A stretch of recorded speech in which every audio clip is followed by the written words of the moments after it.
There are many people waiting for the borders to reopen between the UK and US for a myriad of reasons: to see loved ones, for work, to reunite with friends and family, or simply to complete the trips they've been wanting to take. As President Biden plans to arrive in the UK next week for the G7 summit in Cornwall, his first trip overseas since taking office, there have been renewed calls by the airline industry to kickstart travel between the two countries. According to InsureMyTrip, Americans are searching for and buying travel insurance again for trips to European destinations, with Iceland, the UK, Greece, and Italy trending and back on the top 10 list for the first time since the pandemic began. For these people, there are several key dates to keep an eye on, as to when the borders might open on either side. Both borders don't need to open at the same time. The US-Canadian border, the longest in the world, will remain closed until at least the 21st of June, as will the Mexican border. However, it is still possible to fly as the air border is not closed. This theory makes the most logical sense, in that the US is less likely to revoke the travel ban from the EU and the UK before it does the same for its neighbours.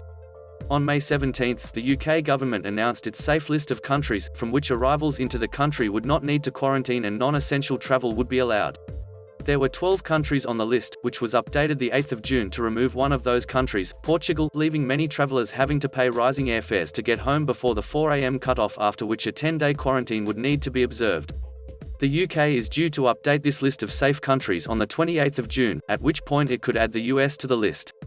However, the Telegraph reported that Matt Hancock, the UK's health minister, announced to the public on the 7th of June that they shouldn't expect any changes to the green list soon and that summer holidays were off in the medium term. It was reported that industry and travel professionals understand this to mean that additional countries will not be added to the green list on the 28th of June and foreign holidays would be restricted even into July.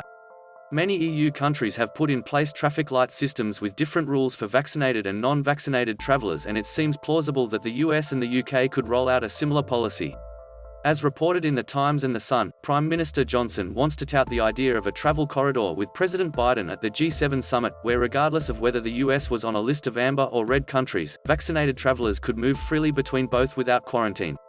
The Financial Times reported that British ministers had been struggling to persuade American counterparts to lift the ban on non-US